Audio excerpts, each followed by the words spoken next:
ಇವತ್ತು ಇವಳು ಇರ್ತಾಳ, ಇವಳು ನಾಳೆ ಅವಳು ಇರ್ತಾಳ, ಅವಳೆ ಮಗಳೇ ನೀನು ಹಚ್ಚಿನ ಬಿಡೆ ನಿಮ್ಗಳಿಗೆಲ್ಲ ತಲೆ ಕೆಡ್ಸ್ಕೊಂಡು ನಾನು ಯಾಕ್ರೆ ಕೂತ್ಕೊಳ್ಳಿ.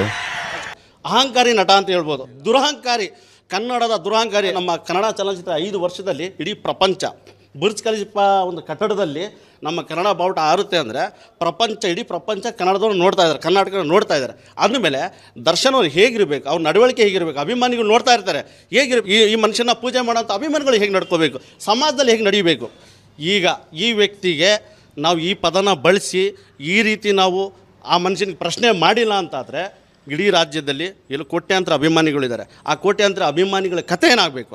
ಆ ಅಭಿಮಾನಿಗಳು ಮುಗ್ಧ ಇವು ನೋಡಿ, ಎಷ್ಟೋ ಸ್ಕೂಲು ಕಾಲೇಜ್ಗಳಿಗೆ ಫೀಸ್ ಕಟ್ತಾ ಇಲ್ಲ, ಇವರು ಫಿಲ್ಮ್ ಬಂತು ಅಂದರೆ ಏನೋ ಫೀಸ್ ದುಡ್ಡು ಎತ್ಕೊಂಡು ಫ್ಲೆಕ್ಸ್ ಆಗ್ತಾ ಇದ್ದಾರೆ, ಪರೀಕ್ಷೆಗಳಿಗೆ ಅಟೆಂಡ್ ಆಗ್ತಾ ಇಲ್ಲ ಅಂಥ ಪೋಷಕರ ಕಂಪ್ಲೇಂಟ್ಗಳು ನಮ್ಮ ಹತ್ರ ಇದೆ.